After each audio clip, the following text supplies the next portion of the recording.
Tá indo, Paula. Boa tarde, pessoal, a todas e todos aqui presentes. Vamos começar, né, essa tarde do dia 15/6, a nossa terceira aula, né, do módulo 5, então, do nosso curso, né, de Fundamentos para Serviços de Assuntos Estudantis. O módulo 5, intitulado como Trabalho Multiprofissional Interdisciplinar. E essa terceira, né, aula, ela é sobre o serviço social como apoio estudantil. E hoje a gente conta com a presença, a colaboração do nosso convidado, Paulo César Lourenço da Silva, colega, né, ele é assistente social, ele é graduando pelo Serviço Social da PUC Minas, especialista em gênero, raça, mestrando em educação, assistente social do Instituto Federal de Minas Gerais, do Campus Santa Luzia, lotado do Campus Santa Luzia. Foi coordenador da Comissão de Educação do Serviço Social no CRES Minas, e desde 2015 atua como diretor de assuntos estudantis do IFMG.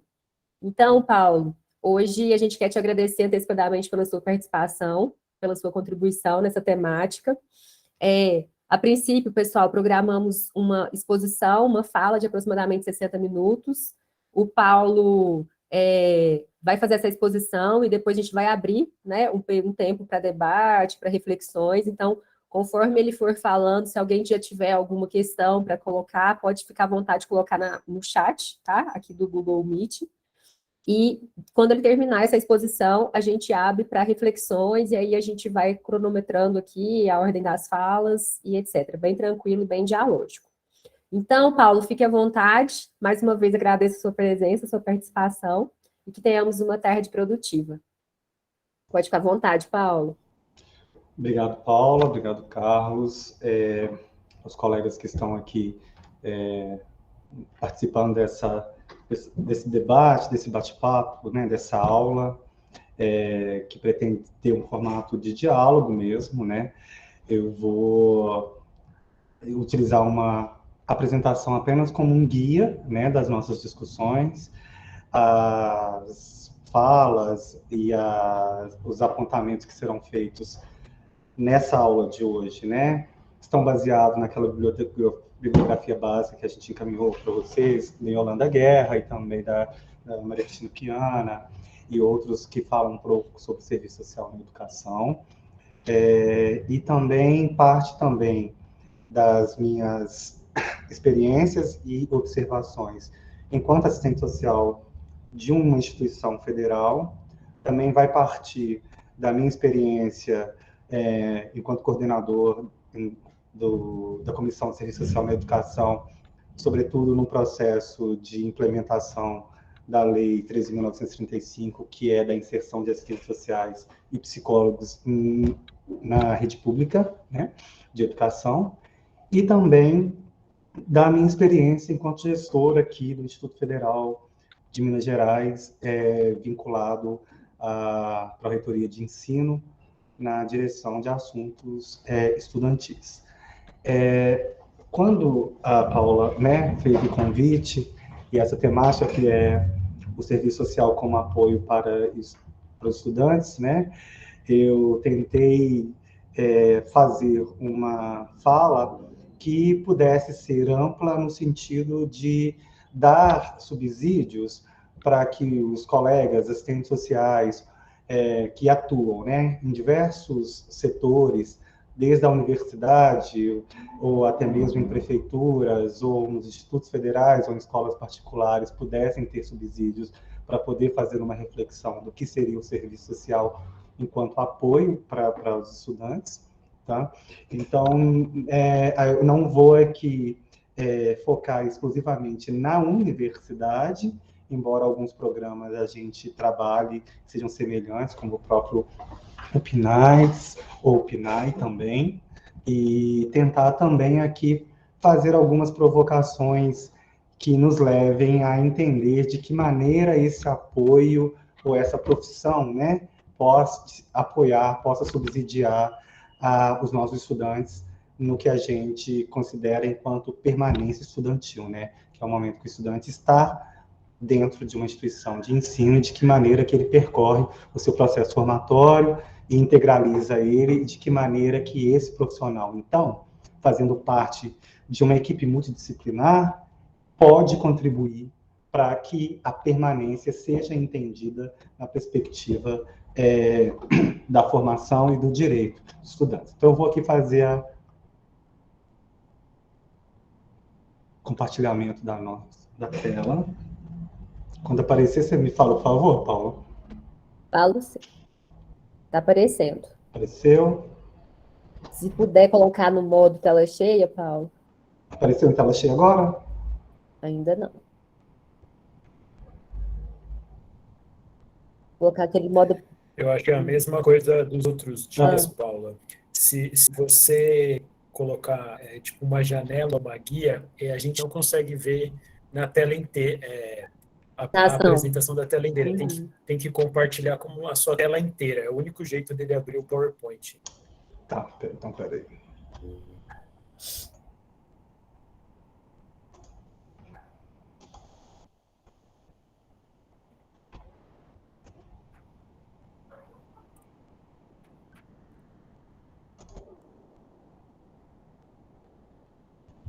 Agora foi? Não. Não. Ainda não.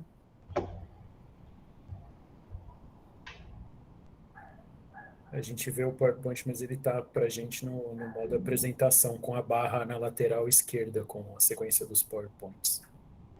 Dá até para ver você clicando aqui na apresentação, mas ele não aparece para a gente. Não aparece? Não. Talvez para você tá, mas para a gente não veio. Para mim aparece a tela cheia. Só um instante.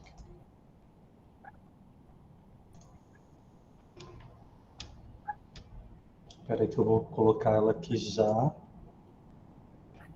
Peraí.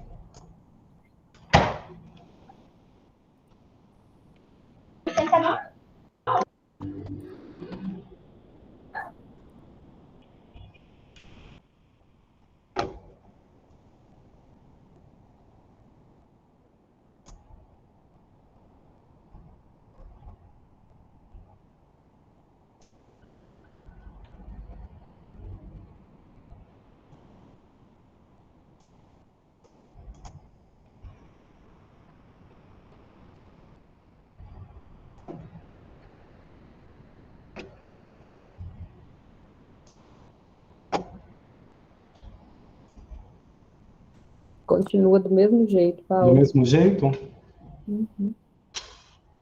Bem, mas o que você acha, Carlos? Eu acho que assim dá para enxergar. Mas o problema é que eu não sei se você vai passando, se a gente vai acompanhando.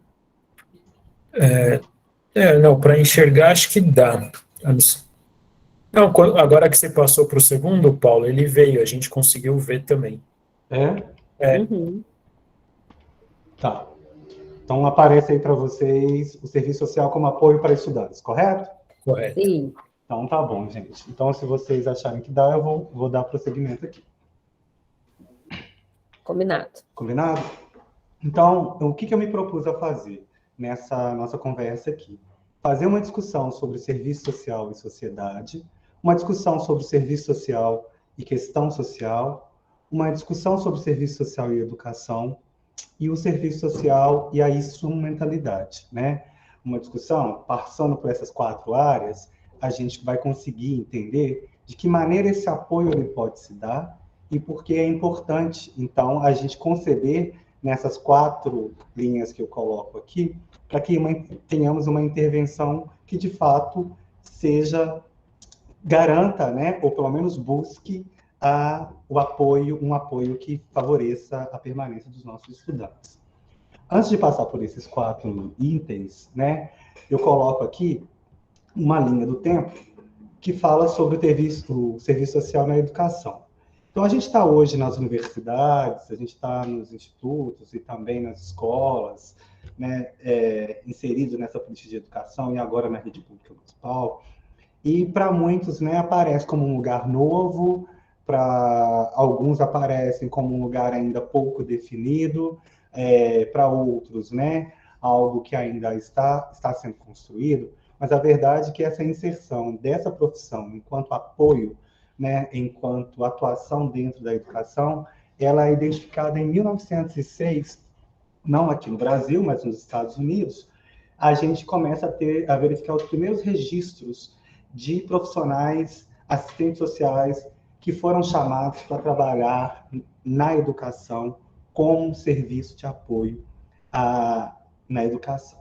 Nesse momento, nessa data, né, tanto em 1906, lá nos Estados Unidos, quanto em 1946, a gente tem aqui no Brasil os primeiros registros, um é no Rio Grande do Sul e o outro no Pernambuco.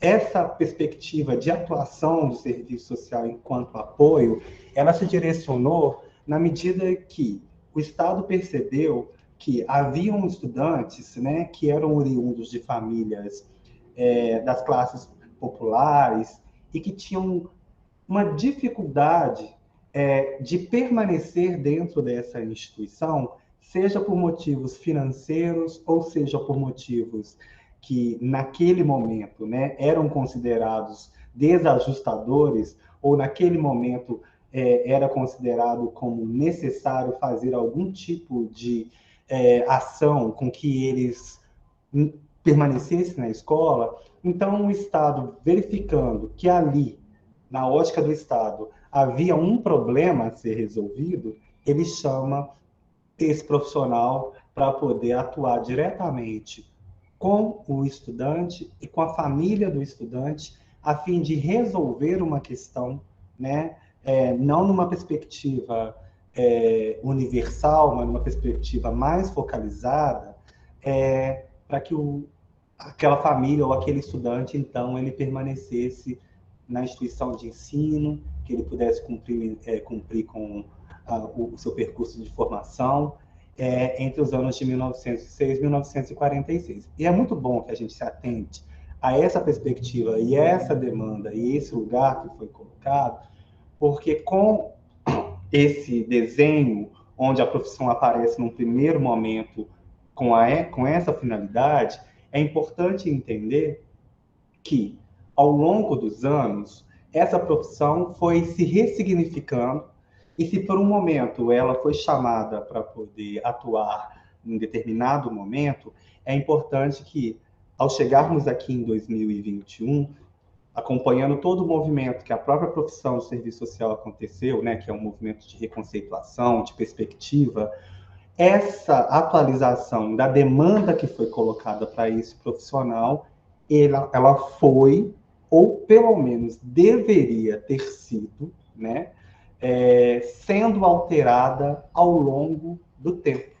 Por quê? Se numa perspectiva inicial a gente tinha uma perspectiva ajustadora, normalizadora, outros documentos, né, que foram sendo promulgados ao longo dos anos, eu coloco ali em 1996, para dar um salto histórico, aí a gente falando sobre a LDB, a gente tem aí, na Lei de Diretrizes e Bases, uma outra perspectiva para a educação, né?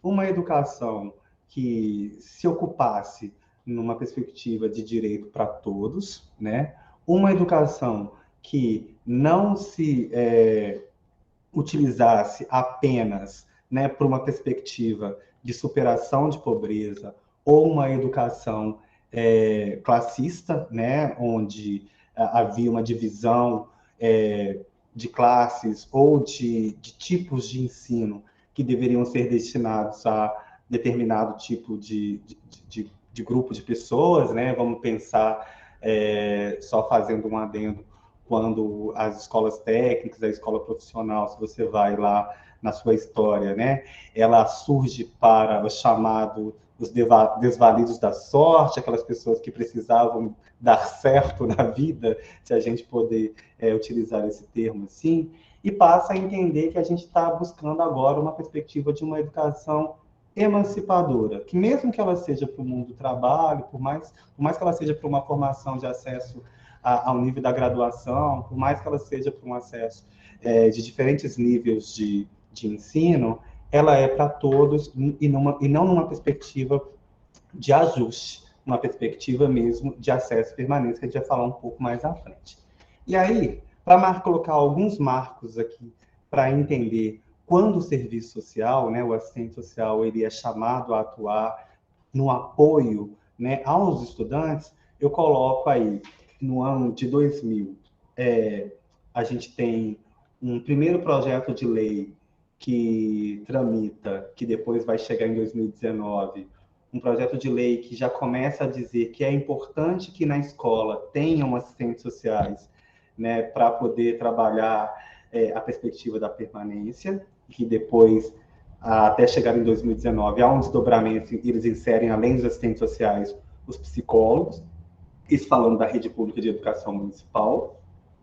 Em 2007, a gente tem uma grande expansão universitária, né, através do Reúne, onde a universidade ela vai para outros lugares, se expande para outros locais, abre um pouco a diversificação dos seus cursos, os horários desses cursos, e aí traz junto consigo um público que até então, né, não era característico da universidade, não em larga escala. Então, a gente tem aí o Reúne, que aparece também com a expansão dos postos de trabalho, a contratação, né, através de concursos públicos de assistentes sociais.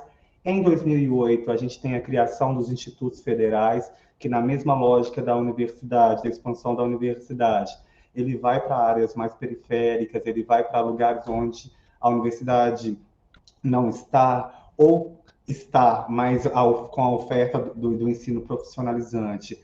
E há uma grande expansão, então o assistente social também ele aparece aí como essa possibilidade de trabalho e apoio. E aí, em 2019, eu falei, 2019 é o desdobramento para 2000, que é quando a gente tem uma lei hoje federal que fala que na rede municipal de educação é preciso ter um assistente social, também um psicólogo, para atuar no apoio dos nossos estudantes. Então, só para a gente poder entender que essa profissão, ela não aparece como uma possibilidade de apoio ou para a composição das nossas equipes multidisciplinares nesse momento agora, né? Ela surge há muito tempo, ela vem se reinventando, ela acompanha a própria transformação conceitual da profissão, né, no movimento que é chamado de movimento de reconceituação, a perspectiva crítica, né, e ampla de defesa do direito do sujeito, né, ela aparece na profissão, contrapondo-se a qualquer tipo de atuação numa perspectiva ajustadora, né, ou tratando de uma perspectiva crítica, né, e nada ajustadora. Então, a gente tem aí esse desenho, esse profissional que hoje está na ponta e precisa atuar, ou deve atuar, é chamado para atuar, para o apoio aos estudantes. Então, se a gente pega a nossa primeira tese, que a gente chama, que eu chamei lá de serviço social e sociedade, esse profissional, né, que é o assistente social que está inserido na educação, ele é chamado para poder, né, apresentar respostas, né, respostas profissionais para o enfrentamento da questão social. Para nós, né, assistentes sociais, da profissão do serviço social, o que é chamado questão social, e depois a gente vai falar, a gente trabalha, esse é o objeto principal, né, da atuação do serviço social. Questão social, se a gente puder resumir ela de uma maneira mais tranquila, a Marilda vai falar de outras formas, mas nada mais do que dizer de que maneira a contradição se apresenta na sociedade, de que maneira essas contradições e desigualdades, elas afetam a vida das pessoas e como é uma questão que ainda não foi solucionada, ela ainda não tem uma resposta que seja capaz de ser resolvida, ela não se resolve né, aí com uma única ação, com uma única atividade, ela vira, então, um objeto de atenção e de intervenção para que o assistente social busque respostas profissionais para fazer o enfrentamento, né, junto com essa equipe, né, buscando respostas que sejam capazes de, paulatinamente, minimizar até chegar à erradicação, só para marcar aqui a minha fala, tanto o serviço social quanto as profissões que defendem, né, direitos sociais e defendem o acesso ao direito, elas estão numa perspectiva da utopia, no sentido de que se busca o que é perfeito, né, e é nesse caminho da busca do atendimento, né, do pleno atendimento, né, para a expansão dos indivíduos sociais. Então, a gente está nessa busca para a erradicação, é claro que, né, entendendo em que momento estamos, em que momento, o que é possível ser feito naquele momento, mas a busca está aí, né, nesse local. Então, o que é preciso entender é de que maneira essa questão, essa contradição, essa desigualdade presente na sociedade se manifesta nas diversas áreas do indivíduo. Então, a questão social, a contradição social que precisa de uma resposta, ou seja, essa questão que precisa ser respondida porque ela ainda não existe uma resposta capaz de ser feita, ou o Estado ainda não foi suficientemente capaz de trazer um plano para a superação, exige, então, que esse profissional, o assistente social, se propõe a fazer parte da construção de respostas que sejam capazes de cada vez mais diminuir as questões que atravessam a vida do indivíduo. Então, a gente vai ver isso na política de saúde, a gente vai ver isso na política de trabalho, a gente vai ver isso na política de assistência social, e a gente também vai ver como as contradições e as dificuldades atravessam a política de educação. Então, a gente vai se ater aqui à política de educação. É muito importante fazer essa marcação, porque a atuação profissional de apoio, ela acontece por intersecções de várias políticas.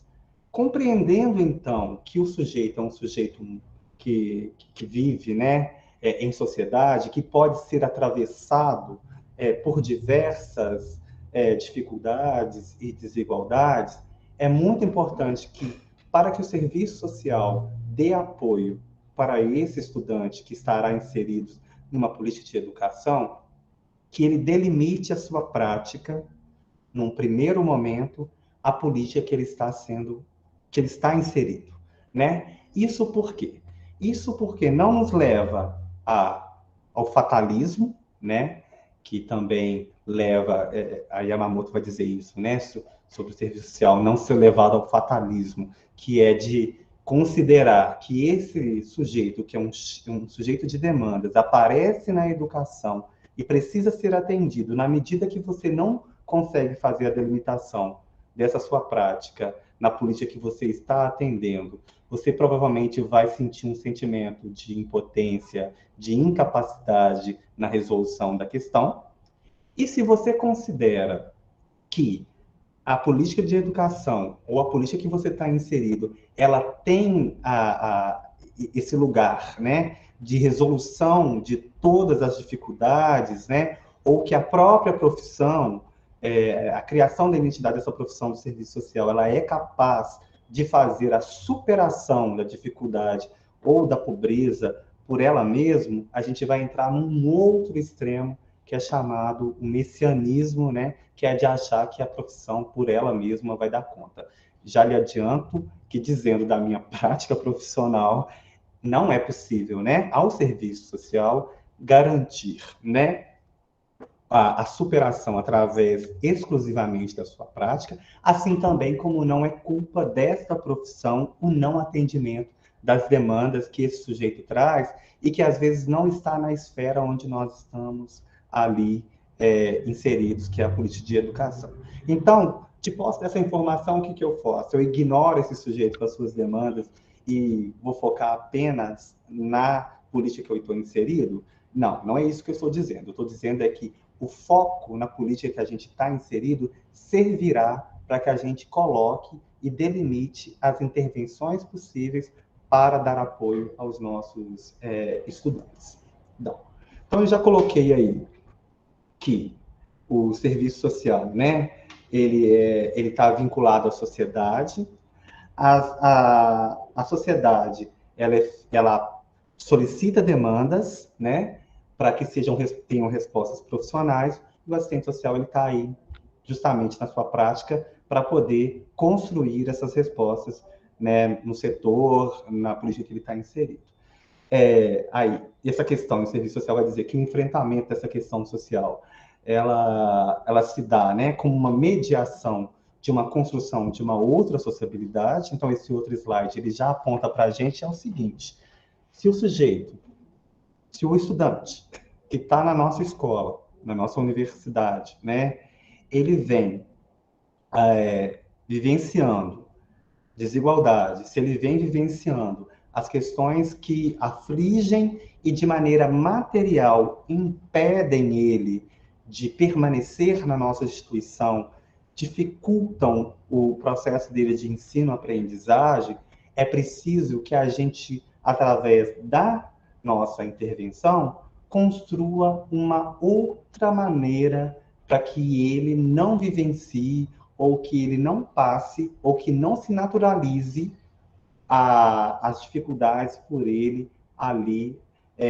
apresentadas e vivenciadas dentro de nossas instituições. Então, é preciso que essas respostas ela tenham uma capacidade de criar um outro tipo de sociabilidade, ou melhor, uma outra forma desse sujeito que se insere na nossa instituição se relacionar com essa política que ele está agora buscando, né, como um processo de formação.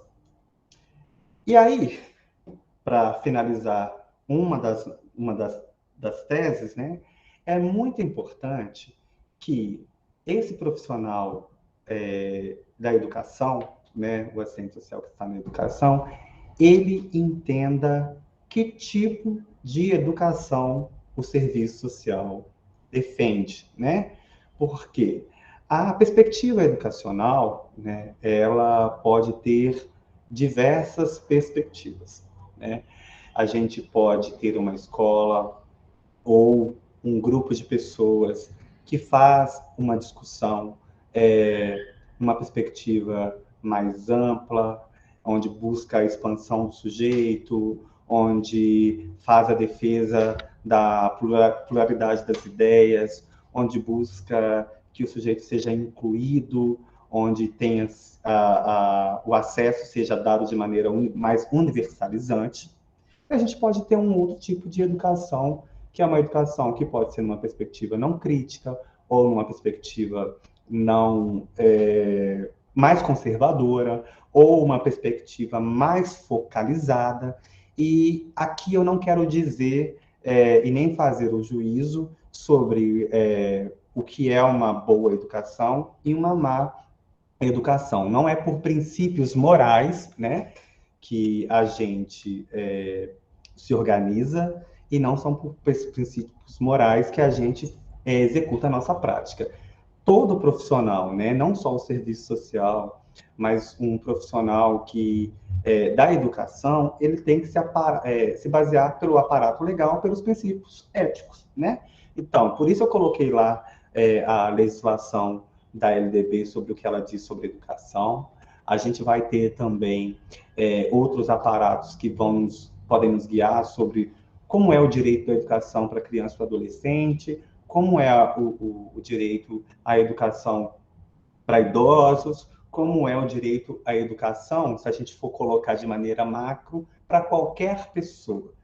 A educação é dever do Estado, né? É direito de todos, dever do Estado. Claro que em alguns níveis existe a obrigatoriedade da gratuidade. a graduação, né, o ensino superior, ele vem passando por um processo de expansão e democratização de acesso, e mais à frente a gente fala de como os aparatos que foram levados a isso. Então, são por essas perspectivas que a gente tem que se guiar. Então, o assistente social, no apoio aos estudantes, ele se garante, né? Ele se orienta na educação como uma educação como um terreno de formação, né? Além disso, ele é colocado também que os estudantes que acessam os nossos espaços educacionais devem ser espaços, né? Como ali o Cefes coloca ali nas orientações do guia lá para a atuação do assistente social na educação. Numa perspectiva de um espaço de democracia, então o apoio ele vai se dar de maneira que seja garantida ou construída espaços democráticos. Além disso, na perspectiva do respeito à diversidade e, sobretudo, a ampliação da cidadania, né? Porque garantindo um espaço democrático, garantindo um apoio para que os estudantes vivenciem a escola de maneira diversa, a construção e ampliação da cidadania, e pelo Código de Ética do Assistente Social, a gente é chamado a colaborar para a expansão dos indivíduos sociais, a gente precisa, então, fazer a defesa de um espaço educacional que seja garantido o acesso nessa perspectiva, né? Então, para falar aqui...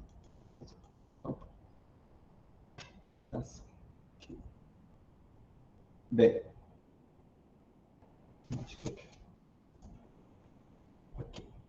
Me faltou um slide aqui, mas eu vou falar para vocês, que é a perspectiva que é do serviço social e da instrumentalidade. Então, a gente já viu aí, conversou sobre esse histórico aí de como a gente chegou, sobre as premissas que a gente tem, sobre o objeto que o serviço social ele trabalha, e a gente chega aqui nessa perspectiva que é o do serviço social e da instrumentalidade, que a Yolanda Guerra vai falar muito bem no seu texto, e que para a educação a gente vai traduzir da seguinte forma.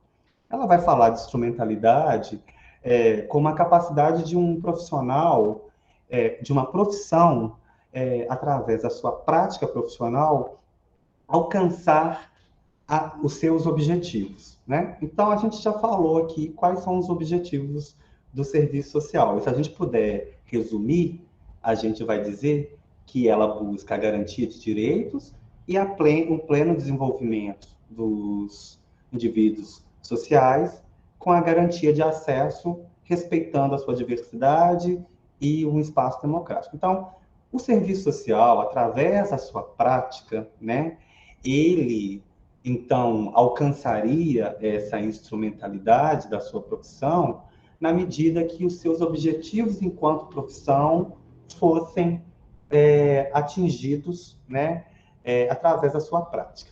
Nesse texto, ela fala uma coisa muito interessante, que é o seguinte: o assistente social ele surge por uma demanda do Estado, chega lá em 1906, quando existe uma demanda que o Estado não está dando conta de resolver com os membros, com as pessoas que compõem a sua equipe. Existe um problema para ser resolvido, existem pessoas demandando esse problema, porque um número de pessoas que não conseguem mais permanecer na escola, vamos falar assim, ou pessoas que entram na escola e não estão dando conta, isso começa a ser pressionado, o Estado precisa, então, resolver isso. Como é que a gente vai resolver isso? Olha, a gente vai tentar colocar na ponta alguém que vai escutar essa demanda direta e vai tentar resolver a questão dessas pessoas.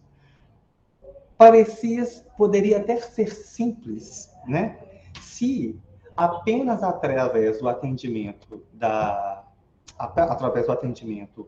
profissional conseguisse resolver a solução dos problemas que as pessoas ali apresentam. essa é a solução que o Estado dá, né, num primeiro momento.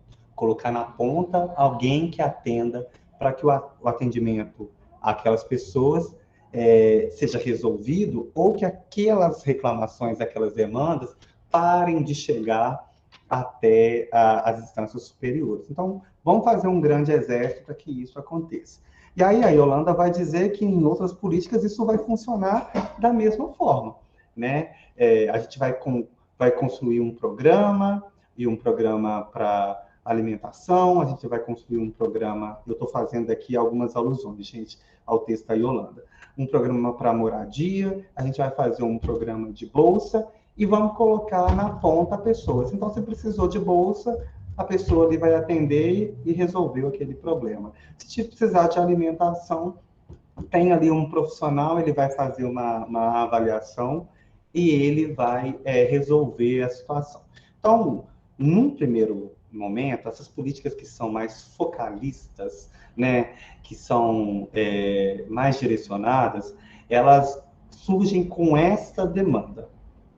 Se a gente pegar o objetivo, né, que a profissão tem, e se a gente pega, através da análise da sua prática profissional, a gente vai verificar que esses programas, eles resolvem de maneira imediata, né, uma situação para um percentual de pessoas que demandam um objeto que seja a alimentação, a moradia, o transporte, mas ele por si só, né, ele não garante que essa permanência que a gente está chamando dos nossos estudantes aqui na nossa instituição, ela aconteça de fato.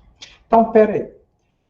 E aí eu quero chamar a atenção. Esses programas são importantes, né? Eu os considero importantes, porque num primeiro momento eles começam a apontar, né, por uma fragilidade que as nossas instituições, ou essa política que a gente está inserido, possui, ao considerar que os sujeitos que se inserem em determinada política, e agora a gente está falando da política da educação, não são sujeitos que podem ser considerados sujeitos neutros ou sujeitos que partem de uma mesma realidade.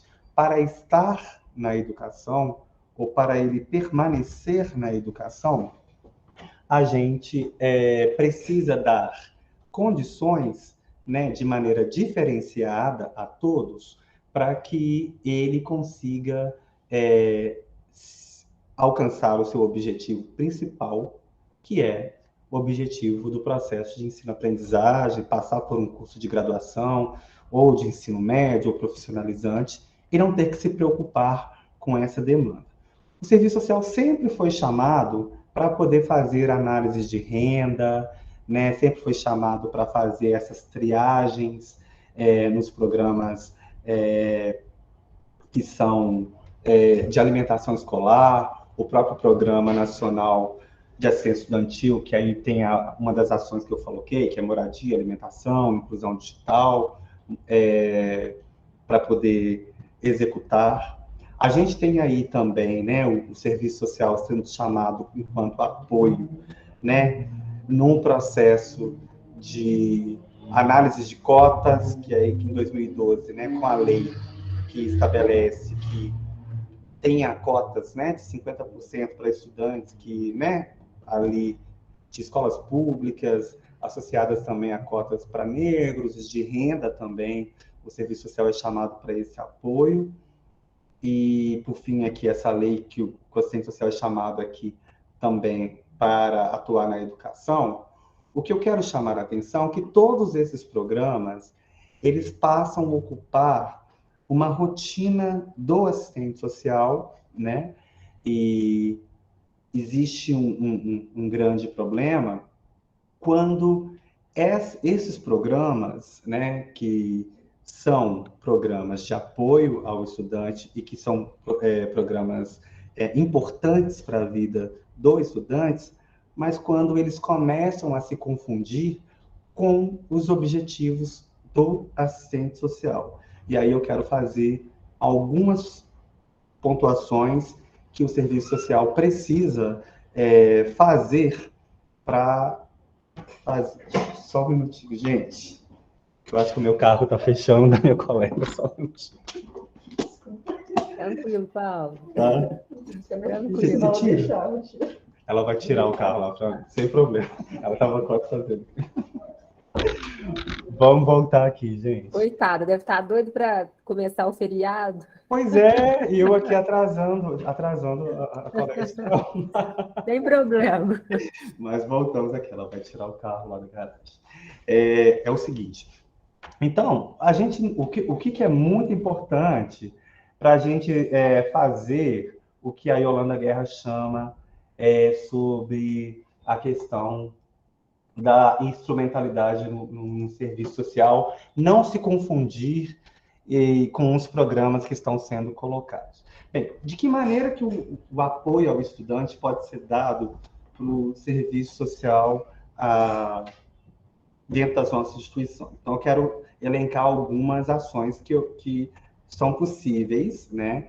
E, claro, que de acordo com a realidade institucional de cada instituição, ela vai acontecer de uma maneira diferente, mas o programa, o Assistente Social, para pensar um apoio num programa nacional de alimentação para quem está nas instituições de nível médio, ou até mesmo nas universidades, muito mais do que a seleção, que num primeiro momento ela foi possível, ela se direciona mais numa perspectiva de uma construção de uma política universal, né? No sentido de uma defesa de que, ao invés de haver uma seletividade para acesso à alimentação, que se haja de maneira gradual, onde não for possível, isso pensando nas escolas de nível médio e até mesmo nas universidades também é possível, de que haja uma migração para programas que sejam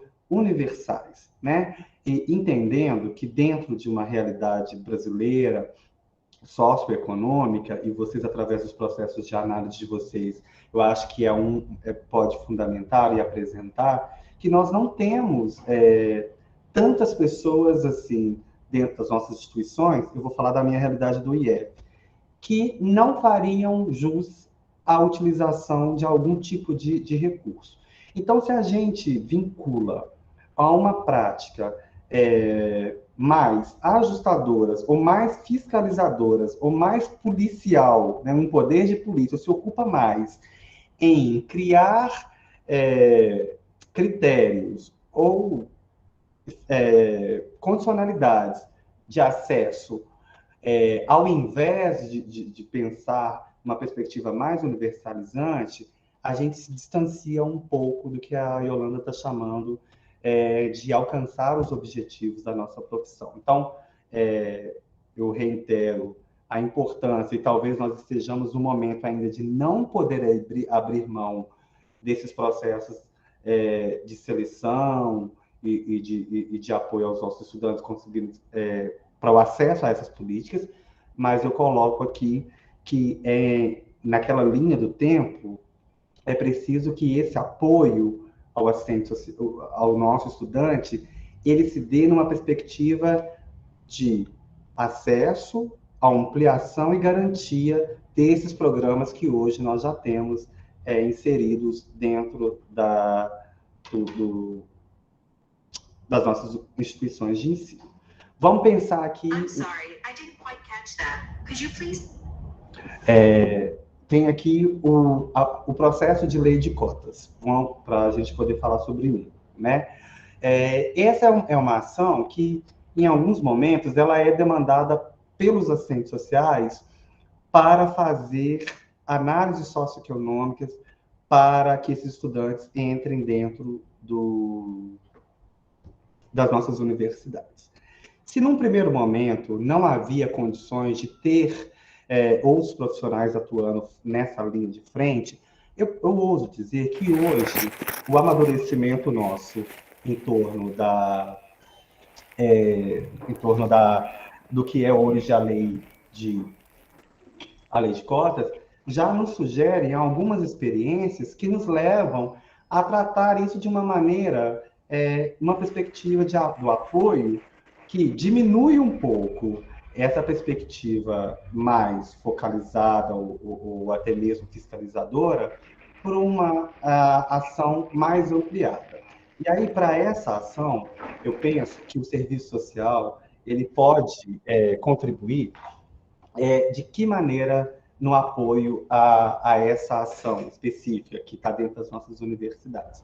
Eu considero que essa é uma ação meramente, e aí podem discordar de mim, tá? Mas essa não é uma discussão que eu faço pessoal, né? Eu fiz essa discussão tanto no Conselho Regional de Serviço Social e também aqui na instituição onde eu trabalho e de experiência de outras instituições, né? De que primeiro é que a educação é um direito de todos. Então, eu consigo apoiar os estudantes à medida que eu trago esse processo de uma maneira mais universalizante, onde o serviço social pode apoiar, num primeiro momento, na criação de comissões, né, para poder fazer a conferência dessas documentações e fazer também a utilização apenas de conferências de documentação através de uma equipe treinada para isso. E isso contribui para quê? Primeiro, para uma ampliação de atendimento do estudante, né? Nós teríamos mais pessoas para o atendimento. Segundo, que se retira desse trabalho um caráter meritocrático, como se houvesse um profissional específico que fosse capaz, para essa ação específica, né, de acesso às universidades e institutos por cotas, que afere, quase dizer quem é pobre e quem não é, e passa por uma perspectiva do direito, que é uma perspectiva de apenas entender que aqueles sujeitos que ali se apresentaram, né, se apresentam com condições elegíveis para poder acessar a vaga para a qual ele passou. E aí o desdobramento disso, que a gente pode verificar aí, que eu considero que o assistente social teria mais capacidade e contribuiria mais no sentido de dar apoio ao estudante, é que após, né, esse processo de inserção dos nossos estudantes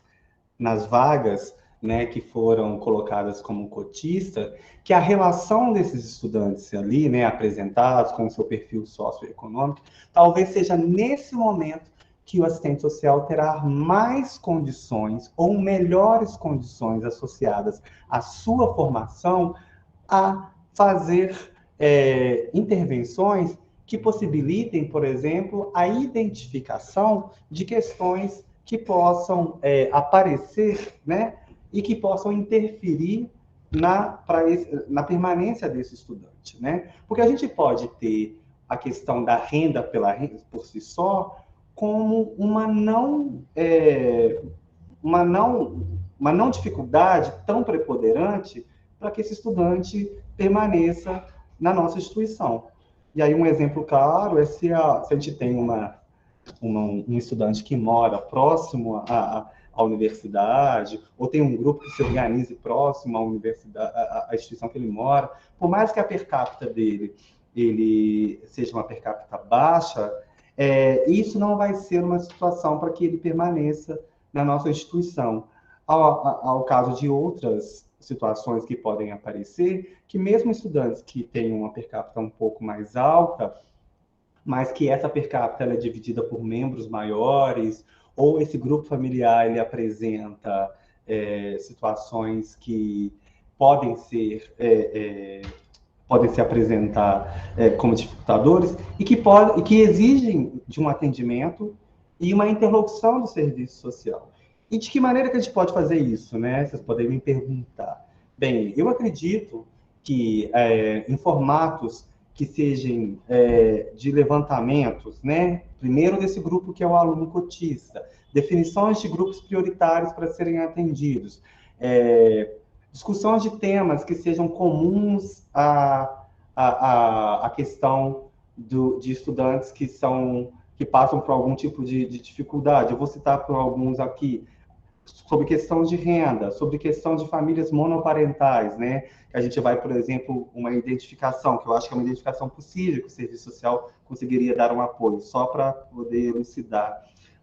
Quantas famílias monoparentais, né, são chefiadas por mulheres e que entram na universidade ou entram nas nossas instituições para poder acessar a sua primeira graduação, o seu primeiro ensino, ou de alunos, né, que mesmo que não sejam a chefe de família, mas que os pais são chefes de famílias, né, que são monoparentais, e a gente já tem aí as pesquisas apontando que mulheres, a condição de ser mulher, famílias chefiadas por mulheres, com baixo estudo, se a gente for fazer um recorte de raça, serão famílias que precisarão de um maior apoio. Então, já coloca num radar ações que a universidade, que o instituto e que as escolas podem se debruçar melhor. Então, o apoio do serviço social ele pode estar, inclusive, no levantamento desses recortes para que a atuação e essas respostas que a gente colocou lá no início são necessárias, respostas profissionais, sejam dadas pelo serviço social? Não. Respostas que sejam dadas pela instituição.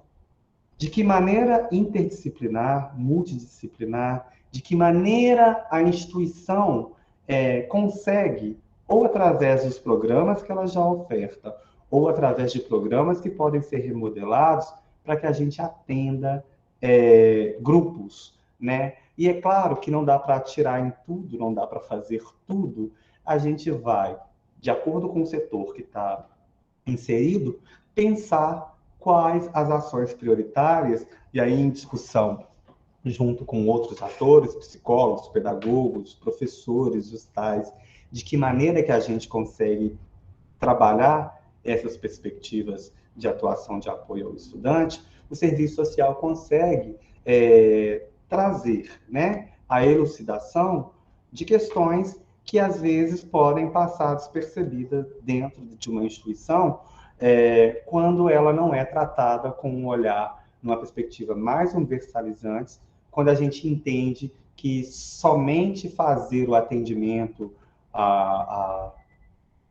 com auxílio é suficiente. Então, e aí eu quero deixar bem claro que não há um desmerecimento sobre uma ação em relação à outra. O que eu coloco aqui é de que não pode ser dada uma importância maior a uma determinada ação, achando que apenas a oferta ou apenas o atendimento focalizado, ele é suficiente para atingir os objetivos que a gente está colocando aqui, que é da permanência dos nossos estudantes. E aí, eu acho que para focar aqui no encaminhamento da minha fala, em relação ao que, fechando, né, tudo que a gente falou, primeiro que a gente precisa eu considero que para a intervenção, isso são aspectos que eu observei ao longo da minha prática, né, mas que está consubstanciado a perspectiva, né, do serviço social, uma perspectiva social, né, das ciências sociais, da maneira como a gente precisa conceber a nossa intervenção.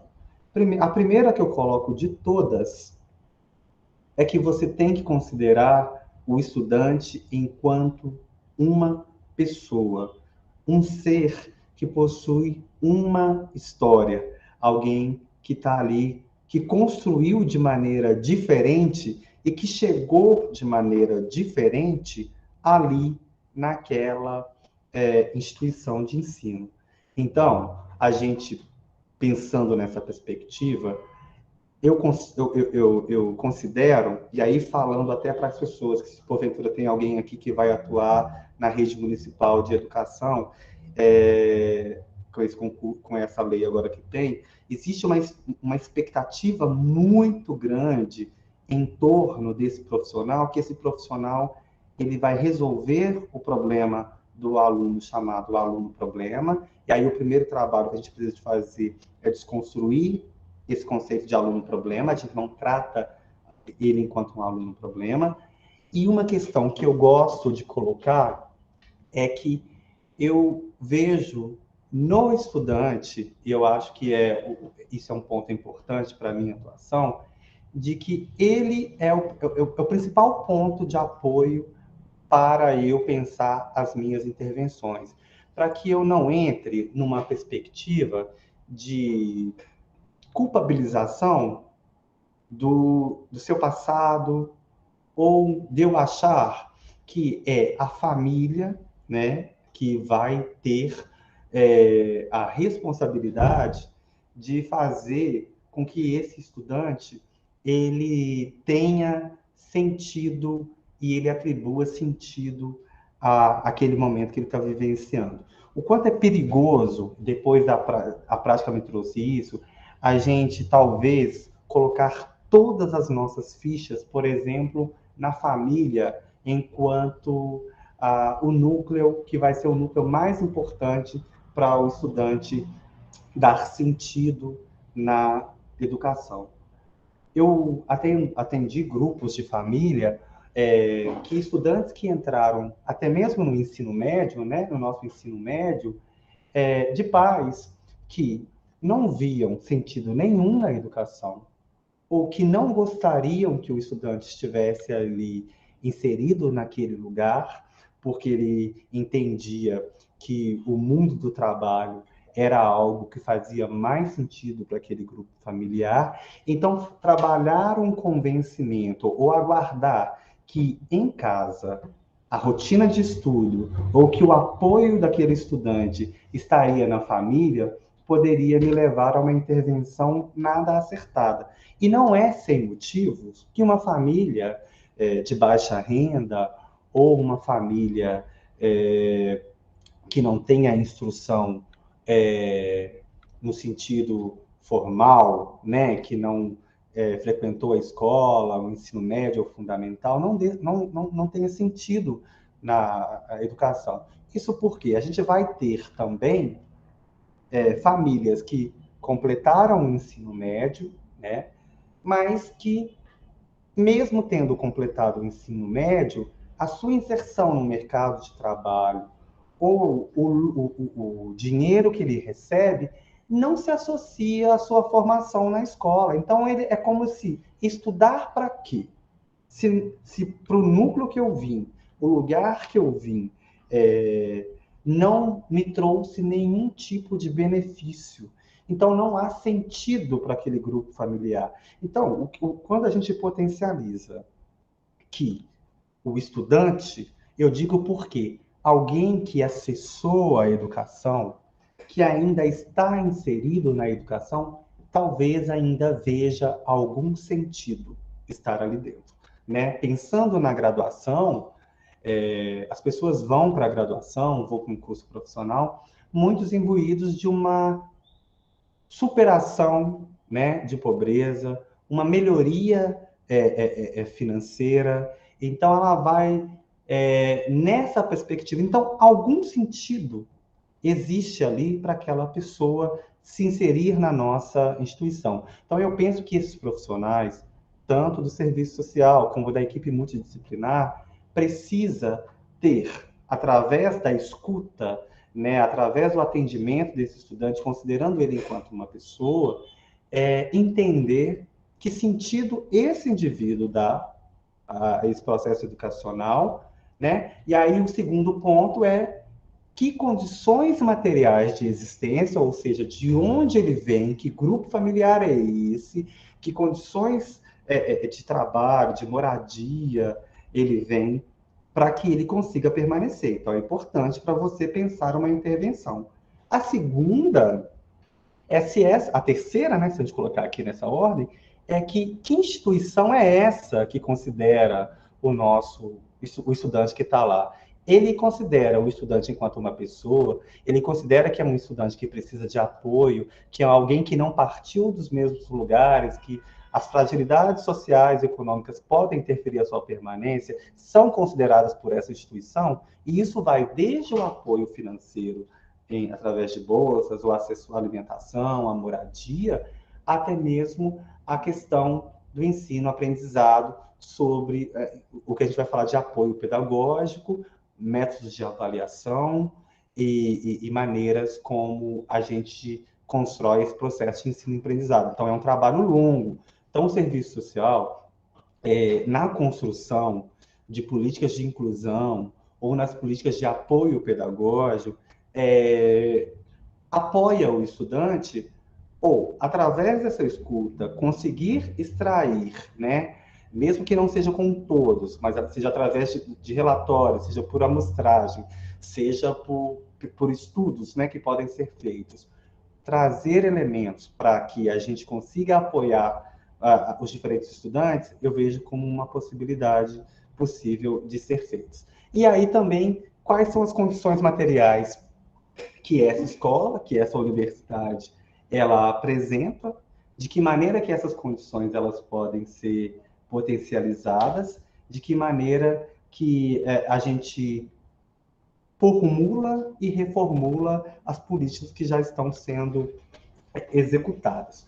E aí, para finalizar, né, essa fala, eu sempre faço a defesa, né, de que a educação é para todos, né? Então, eu acho que o serviço social ela defende não uma política focalizada, seletista, de aspecto policial, fiscalizadora para acesso. Ao contrário, a gente caminha, né, dentro de uma utopia universalizante para que seja para todos. Eu acho que esse é um bom norte para a gente poder fazer.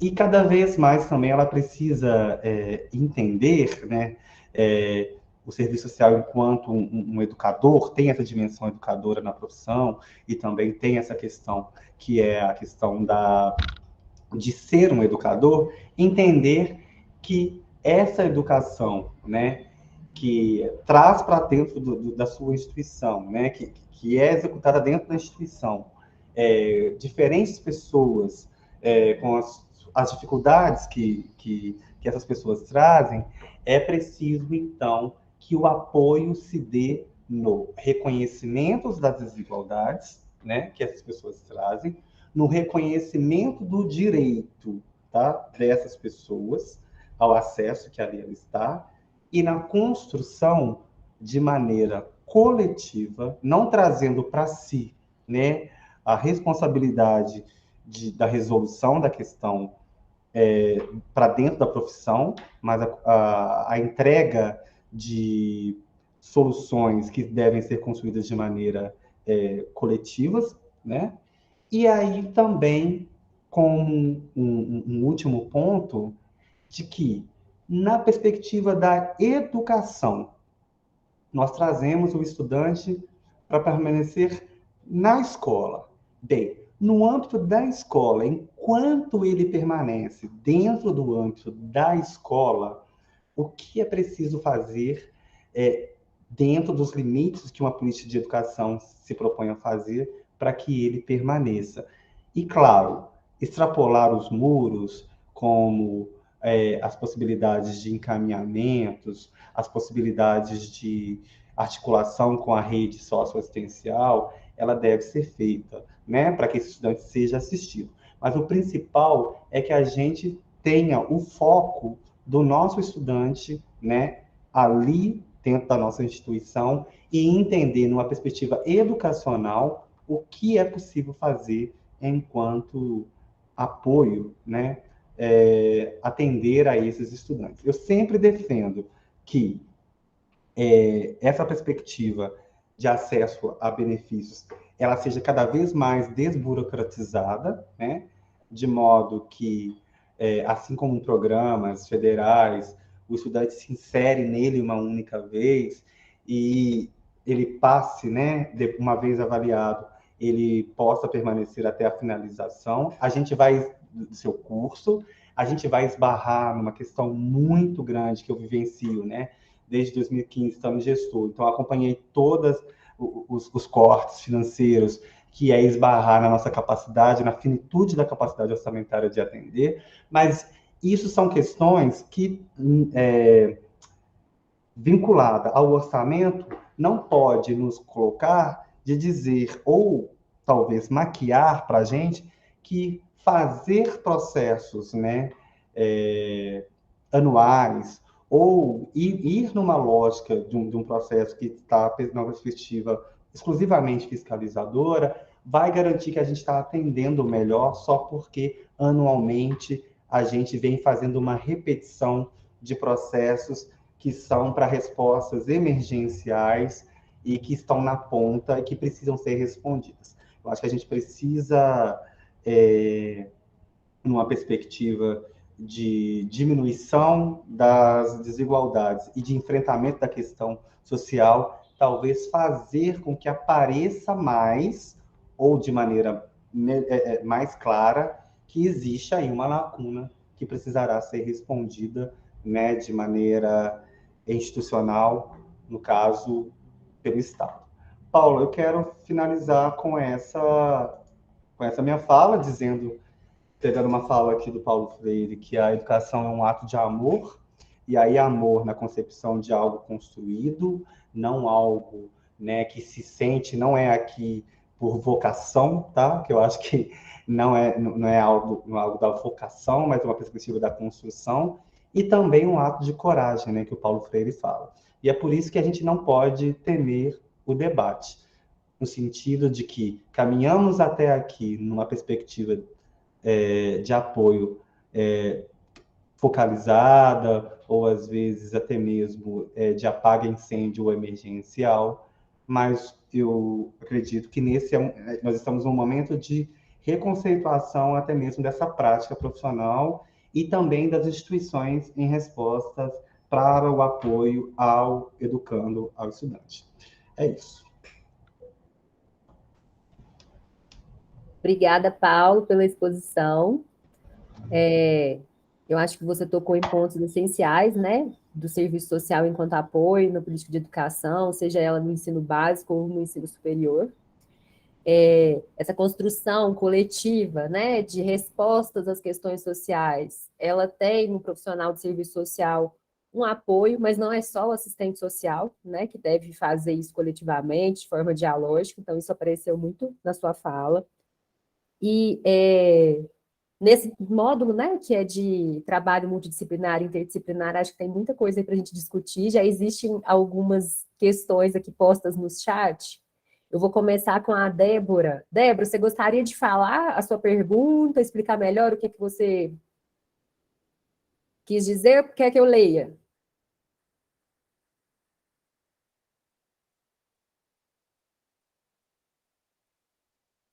Débora?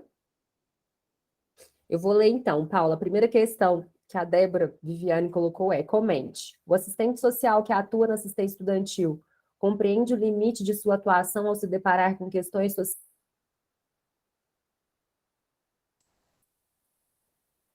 Ok. Vamos lá, então. Olha, eu acho que eu não posso dizer, não consigo falar por todos. Vamos dizer com o que eu encontro, né? O que eu encontro. Eu acho que tende, né, na grande maioria, o assistente social compreender o limite da sua atuação, né? Entendendo que a própria formação, né, a nossa formação generalista, a gente vai entender que são diversas as políticas que o sujeito pode ter acesso, né? Eu citei política de assistência social, a gente tem a política de saúde, a gente tem a política de educação, vamos ficar nessas três. E todas essas três políticas são políticas, por exemplo, que têm uma legislação específica, com atribuições específicas para cada ministério, para cada órgão federado, de modo que compete a cada ente, né, a cada responsável por essas políticas, fazer o atendimento a essas demandas do nosso estudante. O que eu vejo é que quando chega na escola, né, ou chega nas nossas instituições, e aí a escola talvez ela apareça como o primeiro lugar onde essas questões aparecem, antes de procurar às vezes tanto o CRAS ou venha atender uma polícia de saúde, aparece, por exemplo, que o aluno tem uma necessidade de um atendimento clínico de acompanhamento oftalmológico, ou então vai aparecer que existe um grupo familiar que o aluno não tem não está se alimentando bem, né? Ele não tem em casa a segurança alimentar garantida, né? Ele come só na escola. Então, eu acredito que o profissional de assistente social, ele, na sua grande maioria, dos que eu conversei e tive contato, ele tem essa consciência do limite de atuação do assistente social.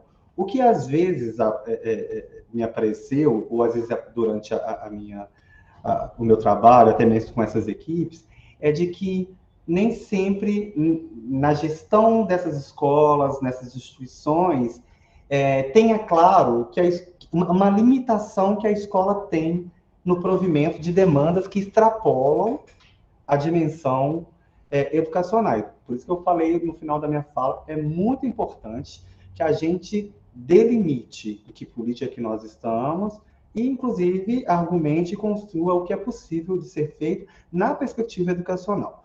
O assistente social, né, que não tenha essa clareza sobre essa limitação, e aí a limitação no sentido de que o que é possível fazer dentro da perspectiva da educação, né, para que esse estudante permaneça dentro das nossas instituições.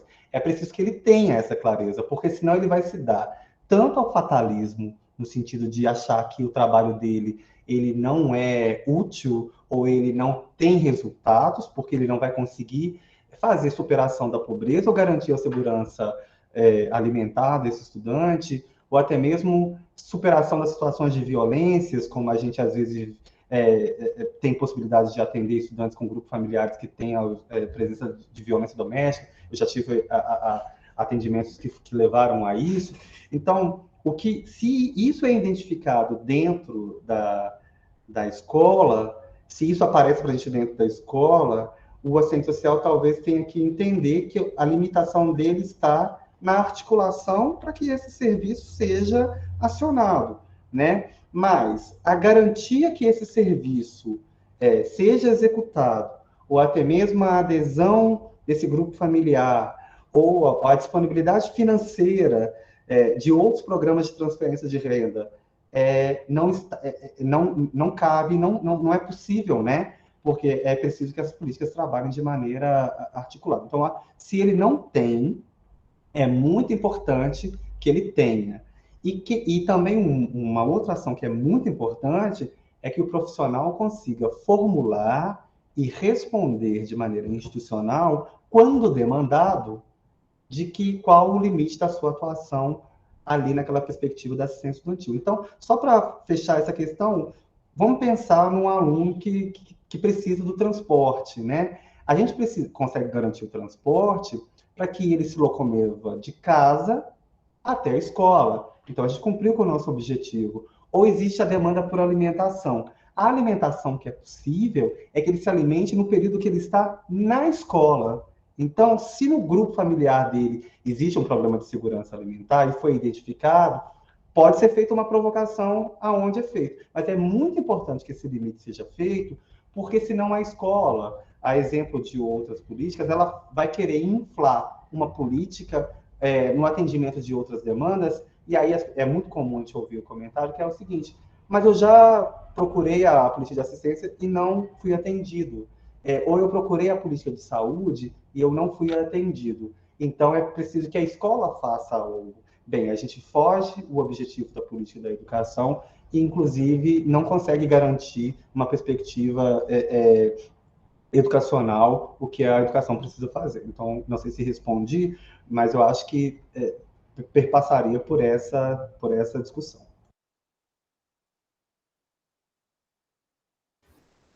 Ok, Paulo. A segunda questão é a da Grace, e ela colocou o seguinte: instituições de ensino docente centradas acabam impedindo a participação de assistentes sociais na discussão da política estudantil, sobretudo nessa perspectiva de ampliação do acesso. Ela fez mais um comentário, Paulo, mas se você quiser discorrer sobre a questão da participação do assistente social na elaboração, né, das políticas, de pensar esse estudante como um ser social, como um ser, né, da totalidade. Você quer comentar algo sobre isso, Grace?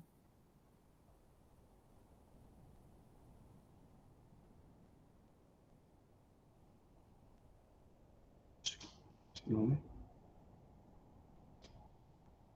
Eu acho que a Grace Só ela disse que colocou está muita sem questão. Pode microfone. tá sem Entendi. microfone? Tá. Tá. Tá.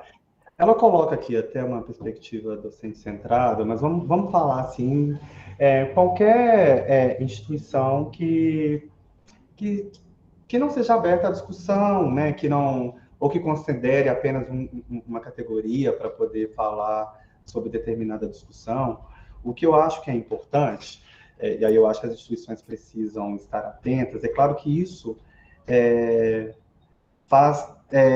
uma construção que institucional para o enfrentamento de uma questão como essa, eu só vejo o apontamento de uma construção de mobilização de bases, né?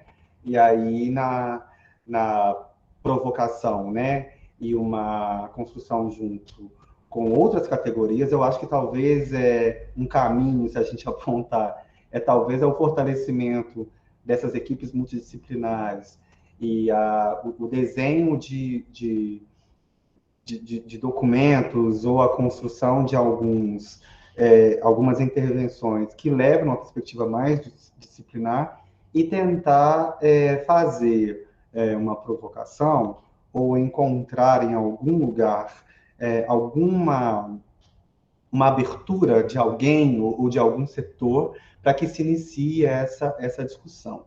Nós estamos aqui hoje na minha instituição, que a gente caminha para isso, né? Mas não, a gente nem sempre foi assim. Então, a gente também já teve, em algumas áreas, onde a discussão foi, de maneira gradativa, sendo ampliada para poder chegar numa perspectiva onde não só o assistente social, mas outros profissionais também fossem inseridos nessa discussão.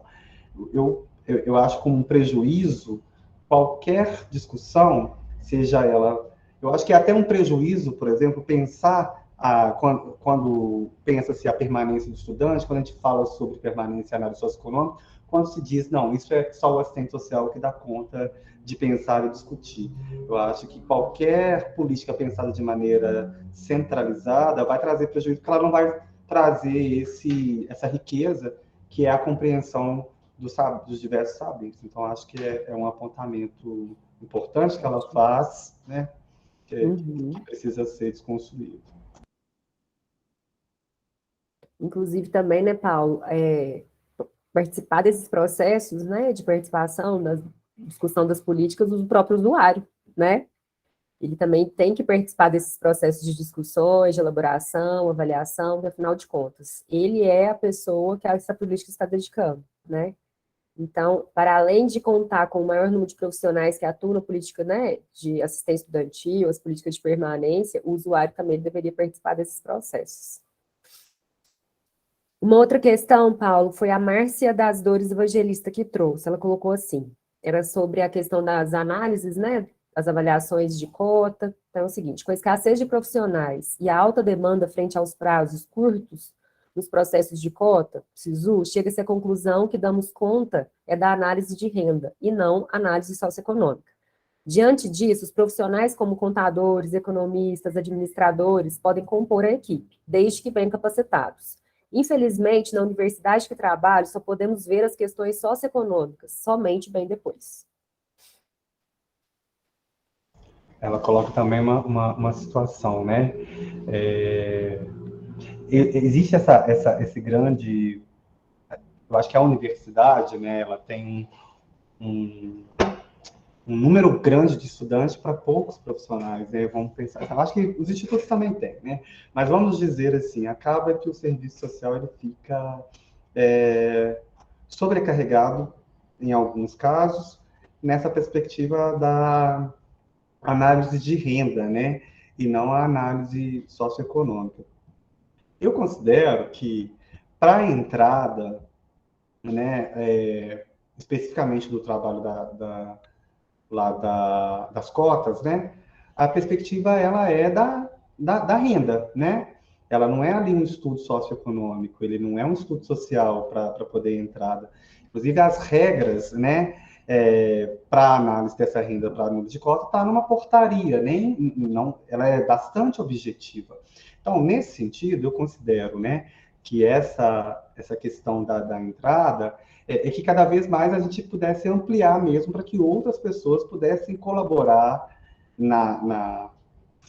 nesse processo da análise da cota, né, através de comissões, de modo a não sobrecarregar, né, a esses profissionais com essa ação e que, de fato, o assistente social tenha um tempo, tenha uma capacidade para se dedicar ao que a Márcia está colocando aqui, que ela não tem, né, que é a análise socioeconômica ou o estudo social.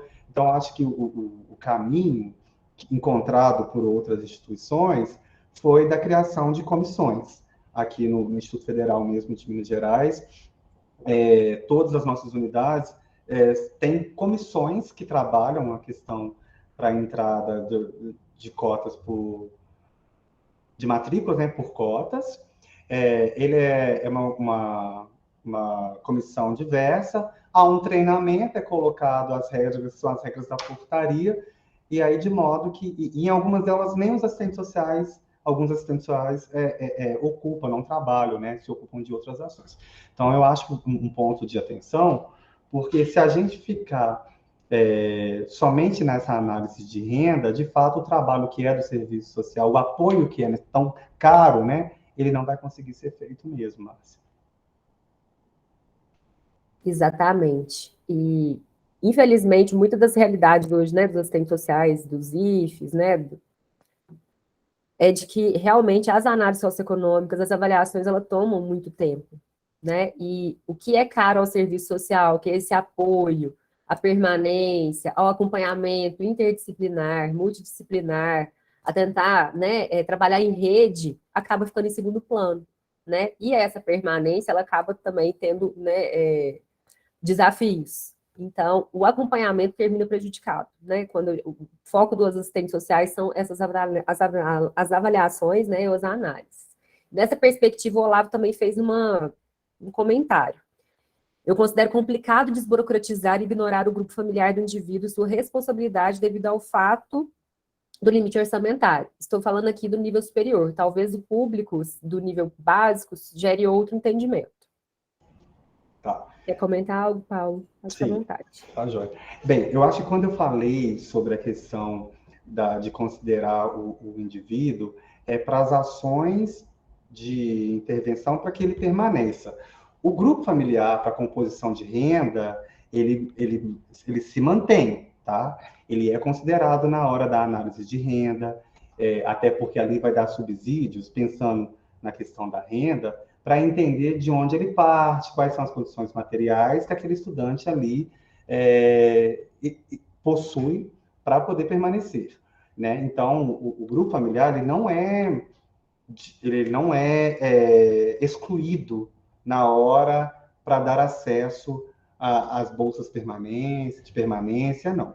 O que eu coloquei é o seguinte: na hora de jogar as fichas numa intervenção, de pensar numa intervenção que aquele estudante precisa dar sentido a estar na educação, a minha experiência me levou a apostar as fichas no sujeito, nele, porque talvez ele seja o único que dê sentido por estar ali, mas eu não desconsidero, né, as condições materiais e nos processos aqui da instituição, a gente coloca todos os membros desse grupo familiar, com a renda e tudo mais. E, então, em relação à questão do grupo familiar e potencializar o sujeito, é isso. Em relação à questão do acesso, né, quando eu falei da desburocratização, eu me referia a cada vez mais, né, a gente procurar formas de dar acesso a estudante, né, com documentações que não ficasse num aspecto tão fiscalizatório ou quase que numa régua de medição de pobreza, que às vezes nos solicitam, né? Mas você foi fazer uma visita domiciliar na casa de fulano de tal para saber se ele realmente precisa muito, né? O que eu coloquei é que, de uma regra geral, na grande maioria, os nossos estudantes todos poderiam ser assistidos. É claro que o orçamento, ele nos coloca uma régua que é, mesmo que você não queira fazê-la, né, na relação de fazer essa visita, o próprio número de vagas, pelo número de inscritos, vai acabar nos levando a esse lugar. O que a gente não pode ter o entendimento, né, ou talvez ser engolido por esse atendimento, de que se a gente atende esse perfil, se a gente atende esses chamados mais vulneráveis, né, que a gente está cumprindo com o objetivo que o serviço social ele se propõe. O que a gente precisa estar numa regra e num horizonte é que o atendimento ele precisa ser ampliado numa perspectiva de entender que aquele outro não está sendo atendido, mas não é porque ele não precisa, é porque o recurso não foi possível, e aí a gente precisaria, então, de manter quem está e gradativamente aumentando as pessoas. Se teve um entendimento diferente, aí eu quero considerar que o sentido da minha fala foi mais nessa perspectiva. Mesmo porque, né, Paulo, a maioria das análises que a gente faz para viabilizar, né, o acesso à moradia, alimentação, transporte, realmente tem esse recorte, né, de que como não tem recurso para todos, prioriza-se aqueles que demandam maior necessidade. Mas o serviço social, ele também atende as pessoas que às vezes não passam por dificuldade de permanência material, né, de insuficiência financeira. Então, existem aqueles estudantes que se encontram em situação de vulnerabilidade social, seja por ter sofrido violência doméstica, seja por ter sofrido algum tipo de preconceito por conta da sua orientação sexual. Então, assim, o serviço social ele também tem esse campo de apoio e de acolhimento, né? Então, apesar da análise socioeconômica ter que, às vezes, medir essa pobreza, né? Infelizmente, mas é nessa perspectiva, acho que a gente tem que começar no entendimento também desse usuário da assistência estudantil, né? Tem aqueles que têm prioridade porque têm dificuldade de permanência material, e tem também aqueles que são acompanhados pela assistência estudantil de forma mais ampliada, e que não quer dizer que ele tem renda de até 1,5 salário mínimo, né? Mas ele precisa desse apoio na assistência estudantil, seja nas políticas de permanência no apoio estudantil. A Cláudia não, a Grace parabenizou sua fala. Paulo falou que é muito importante que possamos resgatar os nossos objetivos, nosso projeto ético-político, né, na profissão, serviço social, concordo com ela.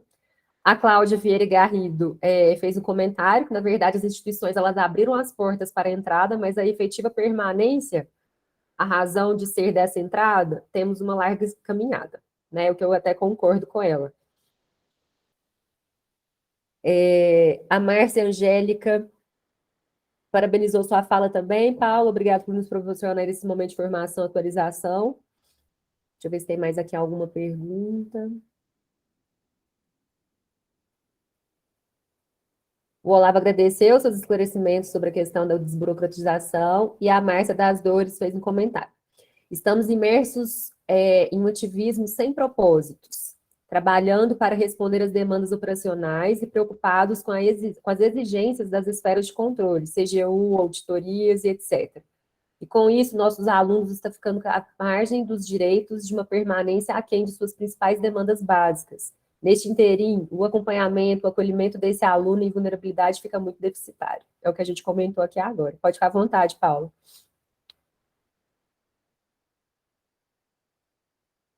Concordo, eu acho que a gente teve essa democratização, ampliação, né? Sobretudo, eu vivencio isso no Instituto, né? Mas a gente não tem um corpo de servidores ainda, e nem o recurso financeiro ainda é o suficiente para poder fazer isso. E aí, como a Márcia coloca o trabalho, né? Inclusive, a Yolanda Guerra, no texto dela, vai falar que a gente tomado pela rotina, né, de trabalho, e aí acaba que o atendimento dessas políticas focalizadas acaba se transformando o trabalho desse profissional. Ela vai fazer uma discussão que essa questão ela vai surgir na rotina, né? É na rotina que a gente vai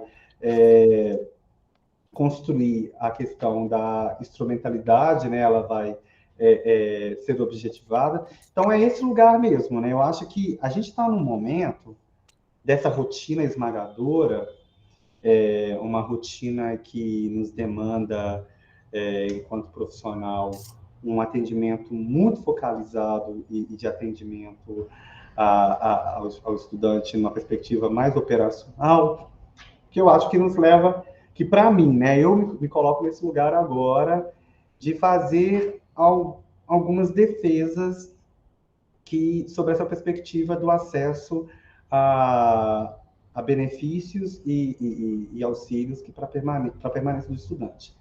A primeira, e que não quer dizer, gente, que essas são defesas pessoais, tá? Só para deixar aqui. Pessoais, mas que a gente faz no âmbito tanto da academia e também da profissional também, que é de que lugar é esse que foi atribuído ao serviço social nessas instituições como o único possível de fazer essa questão do acesso a esses auxílios. Como não é uma atividade privativa, né, a questão de dar auxílios a estudantes, e eu exemplifico isso, porque as outras políticas também agem da mesma forma. Se você for olhar na política de assistência social, né, você vai ter psicólogos e outros que vão trabalhar na inserção de auxílios, entendendo, ó, se você cumpre esse pré-requisito para poder acessar determinado auxílio, tudo bem, você comprovou, você vai receber. O Bolsa Família funcionou dessa forma, a gente vai verificar que outros programas de transferência de renda funcionaram dessa forma. Se a gente quer dar alimentação ao estudante, se a gente quer dar transporte, se a gente quer dar auxílio moradia para esses estudantes, talvez a gente esteja num lugar de discutir se isso é uma demanda que nos enche tanto a nossa rotina. Talvez a gente tivesse que repensar e compartilhar, entender o que de fato é especificidade e o que não é. Agora, para outras questões que vai exigir o serviço social, e aí é preciso um comprometimento pessoal com os objetivos da profissão, de entender, depois disso, o que faz o serviço social? Eu acho que a gente tem muitas respostas para poder serem feitas. A gente tem a saúde mental que está aí para ser discutida. A gente tem aí os impactos com a questão de violência doméstica dentro desses espaços que estão para ser discutidas. A gente tem as discussões de diversidades que também estão aí para ser discutidas, questões voltadas à diversidade racial, né, ao racismo, a uma série de questões que nos cabem e que fazem uma diferença de atuação e que nos permite atuar, que quando eu falo da desburocratização, eu também estou falando um pouco da retirada do assistente social nesse lugar de mera execução, de dar auxílio, né? Eu acho que eu não, pelo menos na minha prática, eu quero tentar fazer essa desconstrução, ou que isso ocupe cada vez menos, ou um tempo menor, tá? No nosso trabalho. E aí, só para não achar que eu estou aqui no mar de rosas, tá, gente? Eu faço análises socioeconômicas do meu campus, eu estou aqui na direção, mas para ter um contato com os meus estudantes, mas eu tentar fazer isso num menor tempo possível, tento também desburocratizar, pensando em que sentido, assim como o BPC, ele tem uma renovação a cada 2 anos, eu tento que os programas sejam mais burocratizados possíveis, né? Que o trabalho, para que eu não fique nesse lugar da polícia de a cada ano ter que olhar uma mesma documentação, até que pela análise, a superação de uma família que ainda com renda zero no programa, ou uma renda de um salário mínimo, pelo próprio cenário, talvez ela não supere enquanto esse estudante não se formar e entrar no mercado de trabalho. Porque se não for assim, ela não vai ter uma superação. Então, ficar ali, ver se alguém aumentou R$1 ou R$2, não vai fazer tanta diferença para a superação. Então, acho que é um trabalho que diminui um pouco, a gente pode fazer isso, mas que eu também não estou isento, não. Tá? Só para colocar aqui. A Débora comentou aqui também, Paulo, que o conceito de vulnerabilidade não se restringe apenas à questão de suficiência de renda, com certeza. E o Carlos quer fazer uma pergunta. Paulo, na verdade, acho que você já falou isso, mas talvez com outras palavras, mas acho que talvez até para ajudar a gente a ficar mais claro. Na minha pesquisa de doutorado, tentando entender um pouco sobre o apoio pedagógico, a origem do apoio pedagógico, e depois de uma série de conversas com a Maria de Fátima, que foi assistente social da Federal de Uberlândia, não sei se você conhece, mas foi uma profissional aí que por muitos anos esteve junto ao Fonaprace, etc. e tal, e tive a oportunidade de fazer algumas conversas com ela. Me parece que dentro da assistência estudantil, e aí sendo um pouco mais específico assim, não nos serviços como um todo, há uma certa confusão entre se assistência estudantil é assistência social. Me parece que para os profissionais do serviço social, esse debate ele talvez tenha sido mais intenso em outro momento, mas hoje não tanto.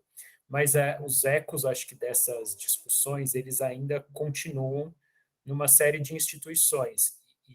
E ao longo da pesquisa, muitos profissionais com que eu conversei, na verdade, falaram que parte da dificuldade é porque os gestores aí responsáveis pelas pró-reitorias e aí a assistência estudantil como uma parte, são essas pessoas que têm mais dificuldade de fazer a distinção. E aí, ao serem cobrados, por exemplo, pela CGU ou outros órgãos de controle, acabam também influenciando nos serviços. E aí, queria um pouco te ouvir falar sobre isso, sobre essa confusão que me parece ainda presente assim entre assistência estudantil ser assistência social. Acho que isso, para os assistentes sociais que eu conversei, isso está muito claro que não é, mas assim, me parece que isso ainda é muito presente. Então, acho que queria te ouvir um pouco sobre isso. Obrigado.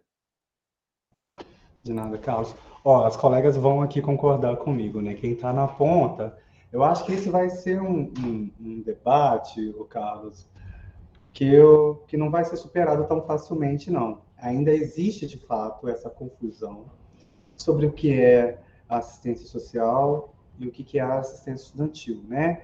A gente fala claramente, para quem é assistente social, sabe que a assistência social é uma política, né, com uma legislação própria, com regras próprias e objetivos e finalidades próprias, né? Ela não se limita à educação, ela vai se vincular à vida social daquele grupo familiar e que aspecto que ela pode se apoiar, desde a perspectiva de transferência de renda para o grupo, e aí está pensando ao chefe da família que não tem condições de garantir o sustento do seu grupo familiar, né? E aí vai ter essa transferência de recurso, desde as violências que são sofridas por esse grupo, essa política está ali para dar conta, ela foi criada para isso. Bem, só que a proximidade do nome, né, as duas começam com assistência, e aí a diferença é que, ao dizer estudantil, a gente está tratando de estudantes, né, e apenas se houver uma compreensão por parte do gestor, né, que é quem faz a gestão do programa e a sua direção, que é quem executa ou quem é responsável por execução, é que talvez esses ruídos diminuam um pouco na ponta. Talvez diminuam um pouco, por quê?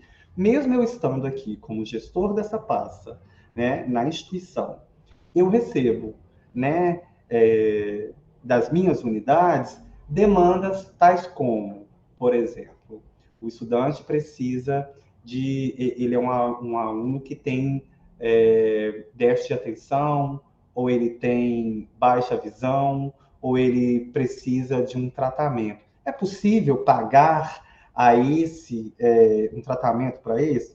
Entendendo que se a escola fizesse isso de fato ajudaria o estudante a permanecer dentro da nossa instituição de uma maneira melhor. Tem sombra de dúvidas. A grande questão é que o recurso destinado para uma política de assistência estudantil não se vincula às ações, por exemplo, que são das áreas de saúde. Então, o gestor que está na ponta, mesmo que não seja o gestor máximo, ou o professor, ou até mesmo um colega de trabalho, o que a gente é acometido é talvez de um sentimento de uma ansiedade, de uma vontade de solucionar um problema, mas também associado, às vezes, a uma política de saúde, uma política de emprego local precarizada, onde esse aluno não vai conseguir ter acesso a isso que eu estou te falando, pela política que deveria dar suporte, né? Então, a escola, então, ela vem nesse lugar de vamos tentar ajudar. E aí são as diversas ações que vão aparecer, desde a vaquinha online, de grupos de professores, uma ação solidária, e isso vai fazer se confundir, faz uma confusão de qual é o papel da escola, não deslegitimando a vontade ou a intencionalidade em ajudar esse estudante a superar aquela situação, mas aí ele vai trazer uma confusão da política da assistência estudantil. Então, a única saída, a primeira, né, que tem que ser feita, eu acho que isso tem que ser muito bem regulamentado no documento que estabelece a política institucional de assistência estudantil. Então, acho que isso tem que falar o óbvio, por exemplo, apoio de permanência na inscrição, na educação, alimentação escolar. Isso vai ajudando o gestor, ou todas as vezes que vier uma questão como essa, a gente poder reportar a esse documento, mas isso não impede que essa demanda apareça para a gente resolver. Então, acho que para a CGU, para os órgãos de controle, já é mais tranquilo que a escola, não cabe à escola esse tipo de atuação. Se eu tiver que responder qualquer tipo de situação, a gente consegue responder tranquilamente, os profissionais. Mas isso, independente de ser um gestor com essa formação ou não uma formação, isso vai continuar aparecendo, eu acho que não tão cedo. E até para finalizar, eu fiz um resgate pegando, se você pegar todas as constituições federais, as primeiras que foram promulgadas, quando você vai lá nos artigos que falam sobre a educação, você vai ter os artigos lá, os mais antigos, falando, por exemplo, que tinha que dar alimento, que tinha que dar óculos. Então, não é sem sentido essa cultura que vem sendo reproduzida. Então, se você for olhar, tanto nas universidades, no formato como está agora, no instituto, a gente é bem novinho. Então, a gente está numa contracultura, né? Acho que é isso.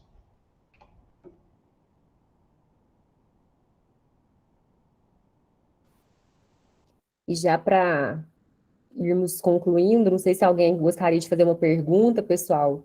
Tem 2 comentários mais aqui, Paulo, eu vou fazer os 2 juntos, aí você pode fazer os comentários. E se alguém mais quiser, né, gente, falar algo, abre o microfone e fica à vontade. A bolsificação, essa é a posição da Márcia de Dores Evangelista. A bolsificação da atenção ao estudante nebulou todas as ações possíveis de seu atendimento para uma permanência adequada. E a Ana Paula Miguel comentou o seguinte: como, então, fortalecer a identidade da profissão, né, dos assistentes sociais na instituição de ensino superior?